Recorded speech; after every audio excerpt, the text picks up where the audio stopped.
So Calm, since you're so helpful, would you be like my assistant in the lab? Like Neon? Exactly. See, you're even smart like her too. Let's watch her in action. Salt water, my favorite kind of sodium chloride. I should give Assistant Neon a call. She does a great job of running the lab when I'm not there. Let's see, I need another one, same size, and this one is perfect. I wonder if Professor World will let me borrow some of the good beakers. Oh. Speaking of Professor World, hi Professor World. It's lucky you caught me. I just got to the lab. Oh, perfect timing. I won't be in the lab today due to needing to be in the field. Is that the beach behind you? That's where the field is today. I'm gonna be collecting saltwater specimens, collecting all the sodium chloride I can. You can cover all my experiments for today, right? Oh, that's right. Calm mentioned you'd be sending some saltwater samples for us to experiment with. I better get the lab prepped while we wait for your samples to arrive. See you later, Professor. I hope Professor remembered to bring sunscreen to the field this time. We're all out of aloe vera.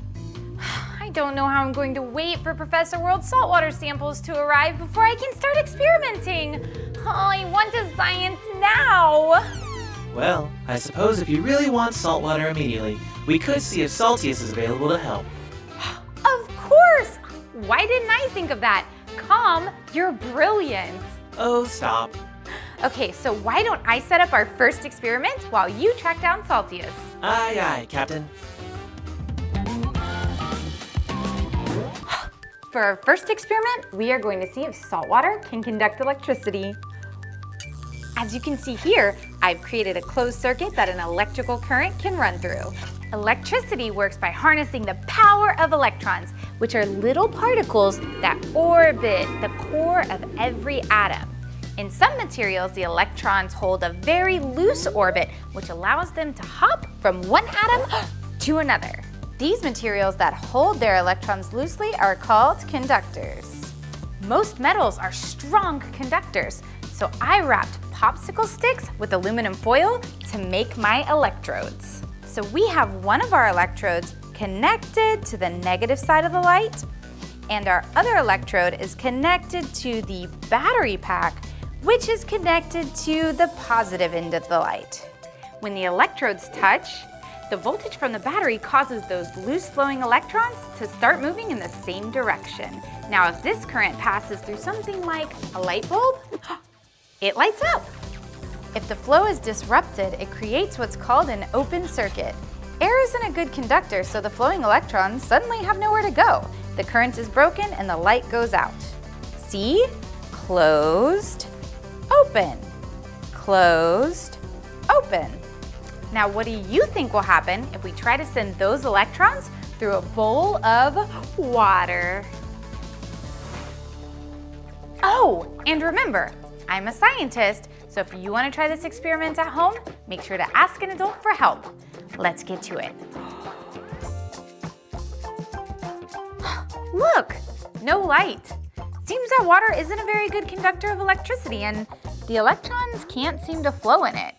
But I wonder if it'll change when we add Saltius? Perfect timing. I found Saltius binging an anime in the other room. Still salty about how the last season ended, huh? Oh, well, maybe this will distract you. Saltius, could you please add a dash of salt to my bowl of water?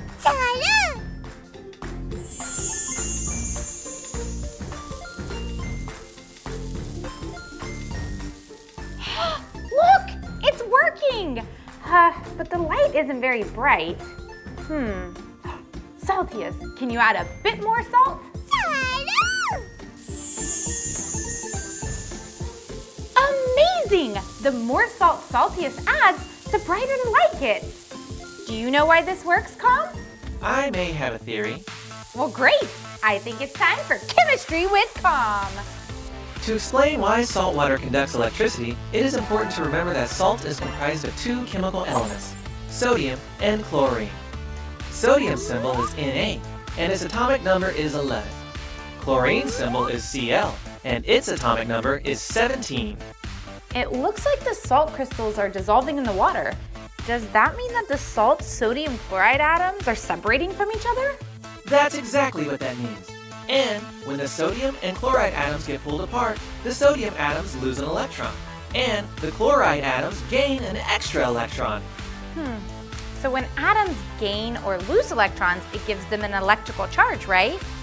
So now the sodium atoms are negatively charged and the chloride atoms are positively charged? Exactly. An atom with an electric charge is called an ion. Ah, I think I get it now because opposite charges attract. So the positive ions start moving towards the negative end of my battery, and the negative ions start moving towards the positive end, creating a flowing current. Yes, all those loose flowing electrons are suddenly forced into moving in the same direction, resulting in a closed circuit, resulting in light. And the more salt you add to the water, The more powerful the current of electrons becomes, meaning the brighter the light will shine. you're right eye on the money. Right back at 'em, you. Sorry, I forgot Saltius does not like it when we speak in puns. Could it be?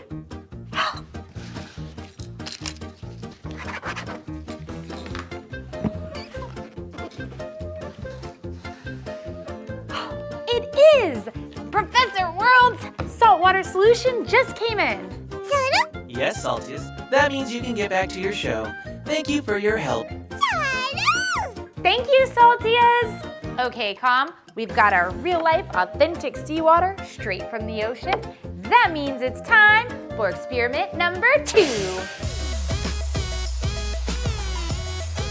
Now, for our first experiment, we learned what can happen when you add salt to water. For this next experiment, the professor wants us to see if we can remove the salt from the water. To do this, we are going to try boiling the seawater that Professor World sent us. The professor's theory is this: if we boil the salt water, all the water will evaporate, leaving nothing behind but the salt. Let's see if this works.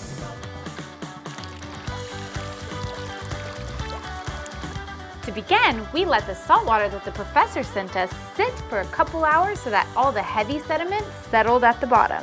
We'll use the water on top because it should be relatively pure seawater. Then we'll see what happens when we add heat.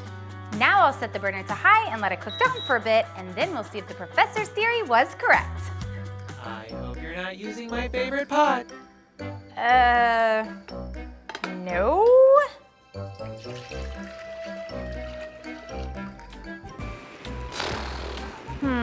I didn't think about how long this would take.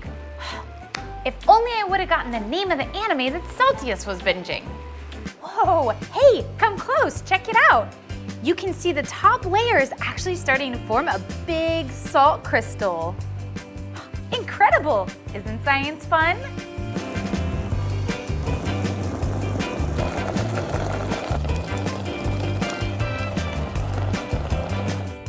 We're finally done! It took about half an hour, but look. There's no more water at all. It dispersed into the air as steam, and now all that we're left with in the pot is salt. Well, this salt that remains isn't exactly like the stuff you buy from a grocery store, but if we scrape it out and grind it up, it'll pretty much be indistinguishable from just regular old plain Jane table salt.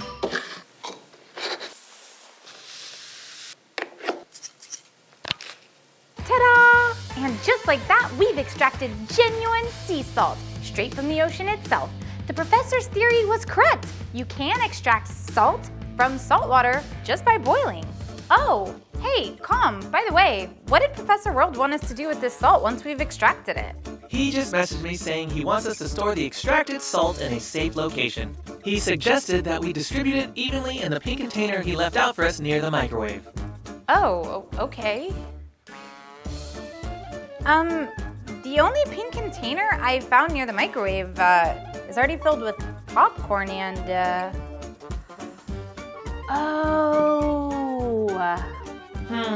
It seems like this is less of a science experiment and more of a snacking experiment. Well, at least there's plenty to go around. Come on, Com, let's salt this popcorn and join Saltius for a good old-fashioned anime binge. Professor World can join us when he gets back from the beach. I'll initiate the light dimming sequence and the air conditioning protocol. And I'll upload myself into the fuzziest, wuzziest PJs. Hydrogen, oxygen, H2O in the shower. Yeah. Hey, who's turning off the water pressure? Am I getting pranked? You're not being pranked, sir. There appears to be a problem with our water system. But fear not, I'll enlist the help of Lab Assistant Neon to solve this issue. In the meantime, be careful not to fall in that slippery tub. I'm okay. I know you called and said it was an emergency.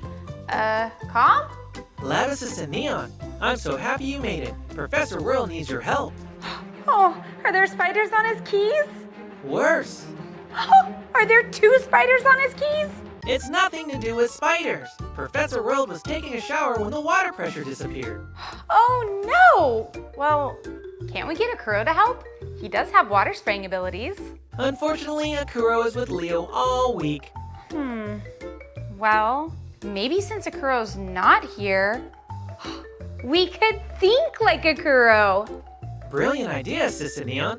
I'll share with you what I know about water pressure, and together perhaps we can think of a way to ensure Professor World gets squeaky clean. Great. Then I think it's time for Chemistry with Calm. As we've discussed in the past, water, or H2O, is made up of 2 elements, hydrogen and oxygen. Hydrogen is a chemical element with a symbol of H and the atomic number of 1. Oxygen is a chemical element with a symbol of O and an atomic number of 8. In its liquid state, the hydrogen atoms in one water molecule are highly attracted to the oxygen atoms in another water molecule. Oh yeah, I know about that. The stickiness of molecules is called cohesiveness. It's what gives water its unique traits, like the ability to be poured, which you can't do with solids or gases. Exactly. And these sticky bonds also make compressing water very difficult. Right, because when you compress water, the molecules want to stick together and not break apart. But if they have nowhere else to go, they'll push outward equally in all directions, and that is called water pressure. Precisely. Now, if you give that compressed water a small hole to escape from, all that built up pressure will be redirected, resulting in a powerful stream, like you see in a water blaster. But the more escape routes you give the water, the more evenly the pressure will be spread out, and the weaker the stream will be. Correct, which means if Professor World's shower pressure is weak, it may be because there's a leak somewhere in his water system. So are you thinking what I'm thinking? Oh yeah, I know exactly how to help the professor. We've got to build a water blaster to hose the professor down with. You just want to build a water blaster, don't you? Yup. Okay, we'll split up. I'll search for the leak in the plumbing while you work on a water blaster. Love it. And break.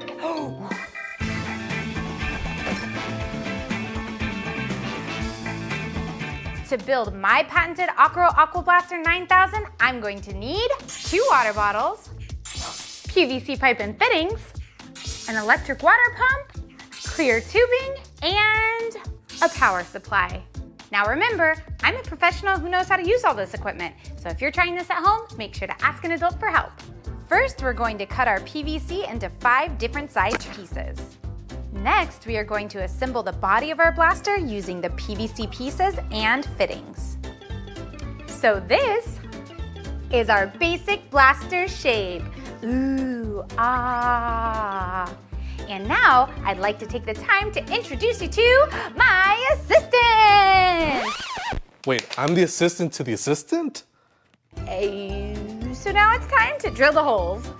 We need to drill 6 small holes. 4 are going to be used to mount our 12-volt water pump with zip ties. I have the pump and the zip ties. Thanks. Thank you. Thank you so much. Okay, thank you.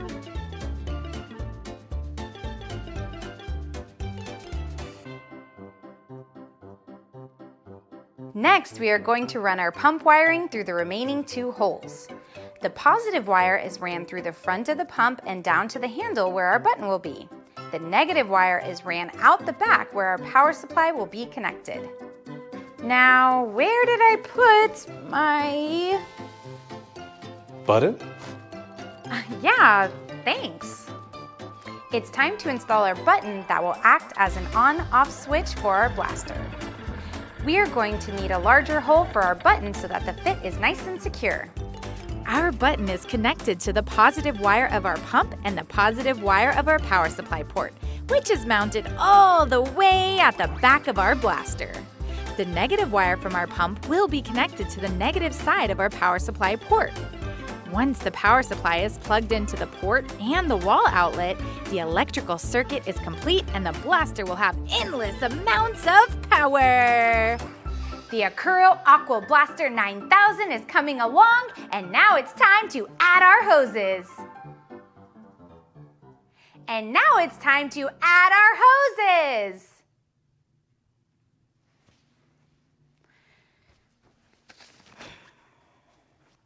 We are using 2 hoses, one for the inlet and one for the outlet. The inlet hose is running from the top of our blaster, where the water tank will be, through the back of the body and is attached to the inlet side of our water pump. The outlet hose is connected to the outlet side of our pump and is ran through a hole in the side of our blaster barrel, which is then ran all the way to the front of our blaster. Next step is to connect the hose to a brass fitting and rubber tip, creating the blaster spray nozzle. We are securing this in place using a PVC cap.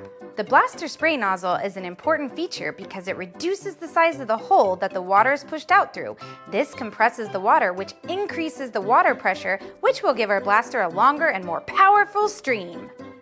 The final step in our build is to create and mount our water tank. We'll start by cutting the top off of our small water bottle and drilling a hole in the base of our water bottle tank. Next, we'll glue and secure the top of the small bottle to the base hole, which will allow us to add more water to our tank as needed. To fit the inlet hose in our tank, we need to drill out a hole just big enough in the cap of our main water bottle. Now that it's all drilled out, everything should fit in place. Okay, it's finally time to test out the Akuro Aqua Blaster 9000! This is gonna be great!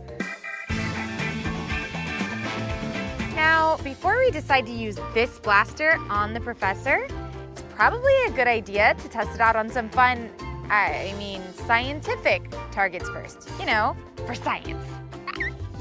So now that my water pump is hooked up to my power supply, the water in the tank is ready to be pressurized. Let's see if this works.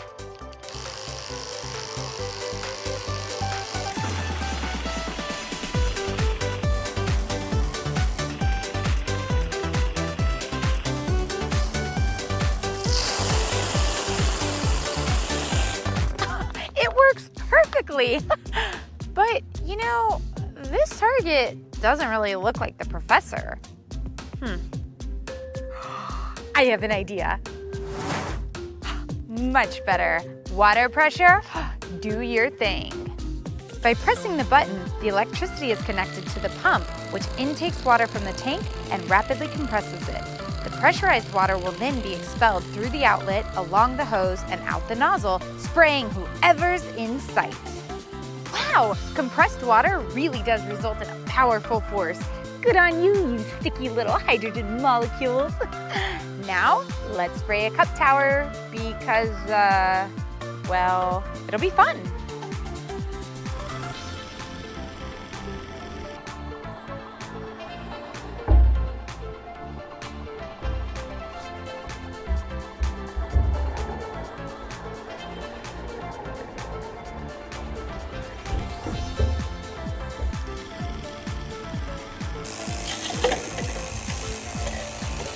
I'm convinced this Akuro Aqua Blaster 9000 is ready to go. Now let's go find the professor. Well, not you, Professor. Assistant Neon! Yes? After approximately 1,000 false leads, I finally identified and sealed the leaky pipe in the basement. The water pressure should return to Professor World's shower momentarily. Oh, wait. Does that mean that I don't get to spray anyone with my patented Akuro Aqua Blaster 9000? I'm afraid not. With the professor's shower operational and Akuro gone, it's only you and me left here, and oh no! Oh, yeah. Don't! Ah! Well, it looks like my water pressure experiment works. Too bad I didn't get to use it on the professor. Speaking of which, I wonder if his water's back on yet. Oxygen, oxygen, H2O. Sounds like it's working. In the shower. Is it Tuesday already? Oh no, I think I'm coming down with a cold on the day I told Com I'd come and patch up all the broken things. Huh, maybe Assistant Neon could come in for me today. I was just about to ask if I could borrow your 3D pen. I dropped my cup on the ground and it got chipped. Oh, my 3D pen? You can absolutely borrow it. I don't know why I didn't think of using it to fix everything in the lab. Yeah, 3D pens can fix a lot of things. But enough about me. What were you calling for?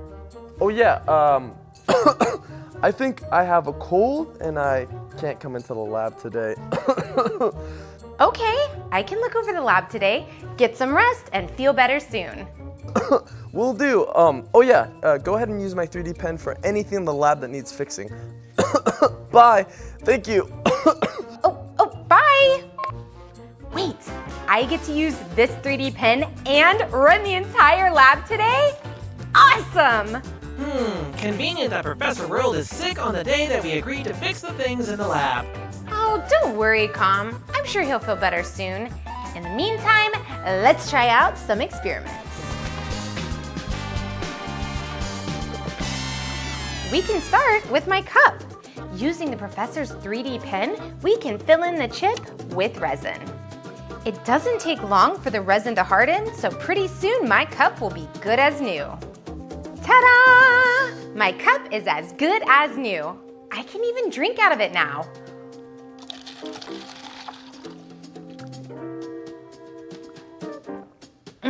Flavorless. Come on, let's see what else we can fix.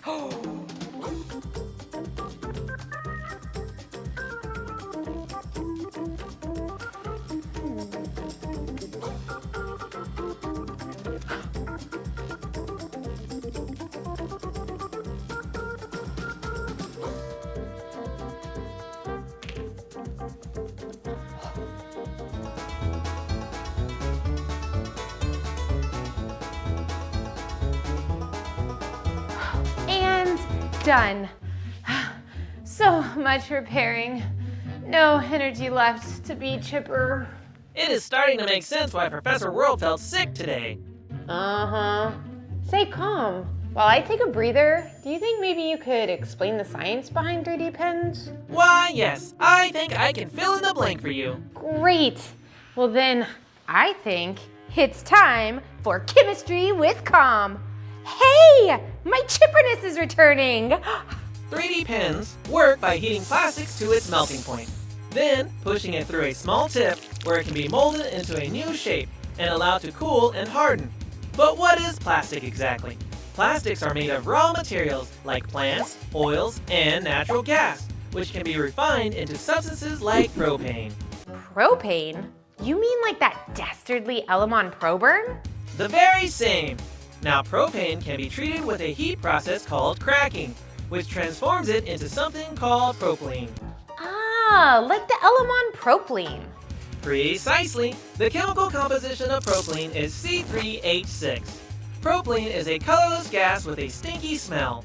Wait, if propylene is a gas, then how does it become a solid plastic? Propylene is what's known as a monomer, a molecule that can form chemical bonds with other molecules, becoming what's called a polymer.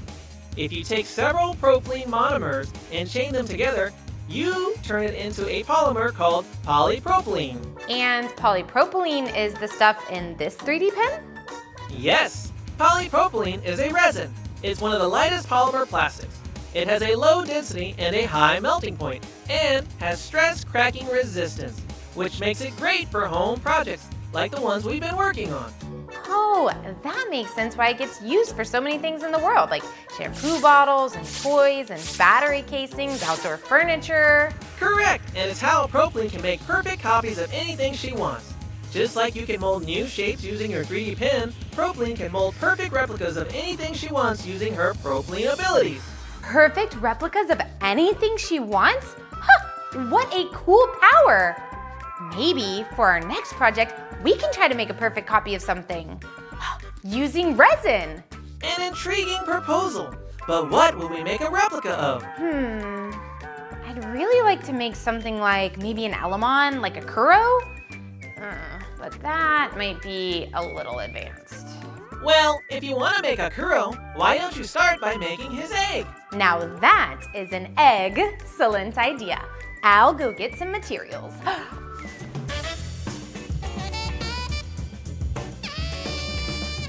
Today we are going to be making a resin replica of a Kuro's egg. But first, I think we should take a look at a reference. Come, roll the clip.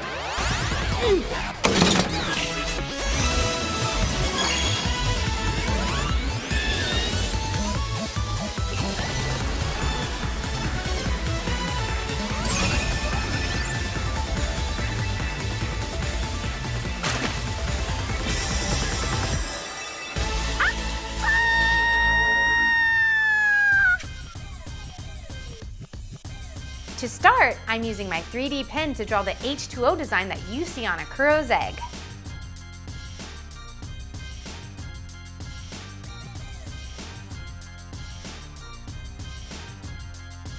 Next, I'm going to pour equal parts resin and hardener.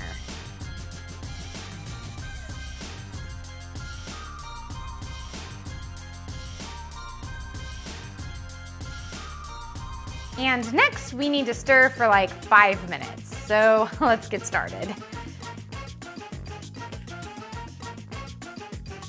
Now I'm going to add in just a drop of blue pigment to get that perfect color for our Kuro's egg.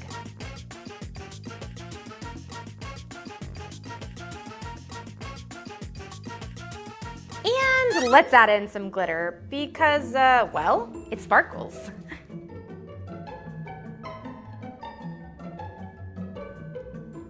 The next step is to pour our resin mixture into our egg-shaped mold, very carefully so that we don't make a mess.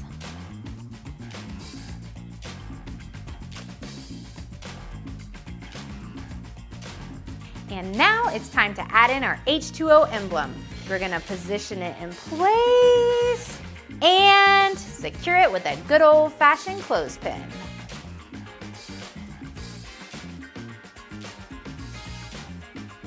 Now that all the hard work is done, all that's left is to wait for it to dry and cure.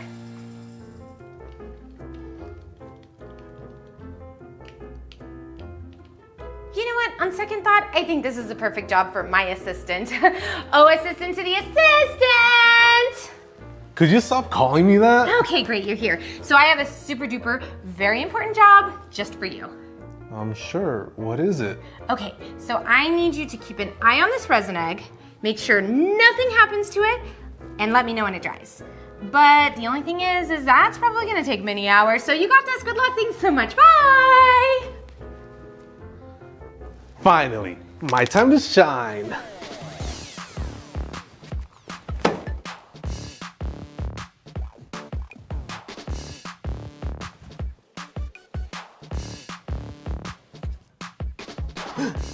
It's dry! It's dry! Finally! Well, thank you so much for all of your help. You did a great job, Gold Star. Okay, you're welcome to leave now. Now that our resin egg is dry, it's time to remove it from the mold.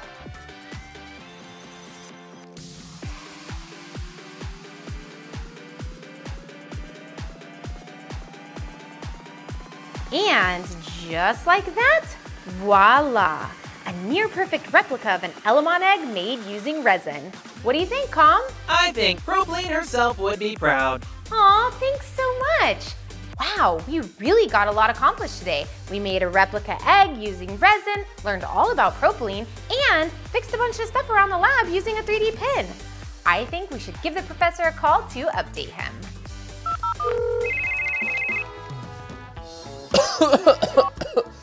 Professor World here. Hey, Professor World. I just wanted to call and let you know that everything went well in the lab today, and I was able to make all of the repairs. Excellent. I'm so glad to hear it. Yeah, so how are you feeling? Do you need soup or something? Oh, actually, I'm feeling a lot better. I'll be in the lab tomorrow. I think I just needed some sleep. Oh, awesome. I'll see you tomorrow then. Okay, bye. Come here, you cute little Kuro egg. You are correct, Ryan, but I could never pull off that hairstyle. Yeah, probably not. Anyways, later guys. Bye.